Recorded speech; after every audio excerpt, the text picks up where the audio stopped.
প্রিয় দর্শক, আলোচনা করছিলাম যে সময়টাতে, এই সময়টা হচ্ছে সাহারির সময় এবং ওই বিষয়টাও তাই, সাহারির গুরুত্ব ফজিলত। রয়েছেন দুজন প্রখ্যাত আলেম দ্বীন। চলুন আমরা আবারও সাহারির বিভিন্ন প্রয়োজনীয়তার বিষয়ে কথা বলি। মুফতি সাইদুর রহমান সাইদি, আপনি বিরতির পূর্বে কিন্তু একটি কথা বলেছিলেন, এই সময়টা আমরা কি কি আমল করতে পারি। আপনি এর মধ্যে একটা গুরুত্বপূর্ণ পয়েন্ট বলেছেন যে তাহাজ্জুদের নামাজ।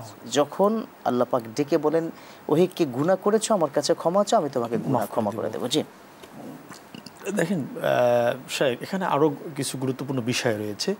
যে আমি তেলাওয়াত পারি না, আমি এই সময়টা একটু তেলাওয়াত শুদ্ধ করে নিলাম, আল্লাহর কাছে কায়মানুবাক্যে ইস্তেগফার করলাম, দোয়া করলাম, আমার মৃত্যু বা মা বাবার জন্য আমি ফরিয়াদ করলাম, আমার ওস্তাদ মুরব্বী পীর মাশায়েখ বংশ বলিয়াত গোটা মুসলিম উম্মার জন্য আমি দোয়া করলাম। কারণ এই সময়টা দোয়া কবুলের একটা সময়। কারণ আল্লাহ রাব্বুল আলামিন বলে দিয়েছেন, কে কার কি দরকার, তোমার সন্তান হচ্ছে না, তুমি আমি আল্লাহর কাছে চাও, সুবহানাল্লাহ। তো এই সময়টা আমরা কাজে লাগাতে পারি। এরপরে আরেকটি গুরুত্বপূর্ণ বিষয় যদি আমি একটু দর্শকের উদ্দেশ্যে বলে দিই, যে আমরা সাহারি গ্রহণ করেছি, যেমন আমাদের অনেকেই কিন্তু আমরা রাত্র 3টায় বা একটু আরও আগে সাহারি গ্রহণ করি, তারপরে লম্বা একটা টাইম থেকে যায়। তো দেখা যাচ্ছে যে এই মুহূর্তটা আমি কি কাজে লাগাবো, আমি ইবাদতে কাজে লাগাতে পারি। অনেকে তার হালাল স্ত্রী ব্যবহার করতে পারবে কিনা, এটা নিয়ে আমাদের কাছে বিভিন্ন ধরনের প্রশ্ন এসে থাকে। তো আপনাকে স্পষ্ট মনে রাখতে হবে যে যদি কেউ সাহারি গ্রহণ করে, এরপর লম্বা একটা টাইম আছে, সে কিন্তু তার স্ত্রীকে ব্যবহার করতে পারবে, এটা তার জন্য শরীয়তে বৈধ আছে।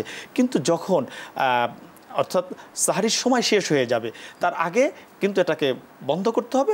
এরপরে তাকে গোসল করে, ফরজ গোসল করে নামাজে যেতে হবে। কিন্তু এই সময়টায় পারবে। কিন্তু আমরা একটা বিষয় জানি কি, যে সাহারি গ্রহণ করেছি মানে কি আমি এখন রোজা রেখে ফেলেছি, না। আপনার সাহারির শেষ টাইম পর্যন্ত কিন্তু আপনি সময় পাচ্ছেন। আমাদের মধ্যে একটা ভুল কাজ করে যে আমি রাত্র 2টায় সাহারি খেয়েছি, এখন আর কিচ্ছু করা যাবে না।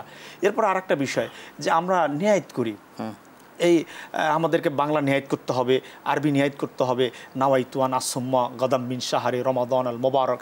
আসলে দেখেন, আমি যে সাহারি গ্রহণ করেছি এটাই হচ্ছে বড় নিয়াত। আন-নিয়া হুয়া আল-ইরাদা ফিল কলব, যে অন্তরের যে ইচ্ছা পোষণ, এটাই তো নিয়াত। জি, যেমন বুখারী শরীফে তো এই জন্য আল্লাহ রাসূল সাল্লাল্লাহু আলাইহি ওয়াসাল্লাম বলে দিয়েছেন। দেখেন, বুখারী শরীফে সমস্ত হাদিসগুলো সহিহ, কিন্তু আল্লাহ রাসূল সমস্ত হাদিসগুলোকে বুখারী রাহমাতুল্লাহ আলাইহি একত্রিত করলেন, আল্লাহ নবীর হাদিসকে করে প্রথমেই হাদিসটা নিয়ে আসলেন, ইন্নামাল আমালু বিন্নিয়াত ওয়া ইন্নামা লিমরি মা নাওয়া ফামান কানাত হিজরাতু ইলাল্লাহি ওয়া রাসূলিহি। অর্থাৎ ইমাম বুখারী রাহিমাহুল্লাহ আল্লাহ রাসূল সাল্লাল্লাহু আলাইহি ওয়াসাল্লামের এই কথাটাকে প্রথম গুরুত্ব দিলেন, প্রাধান্য দিলেন, এই জন্যে যে প্রতিটা কাজই তার নিয়তের উপরে ডিপেন্ড করে।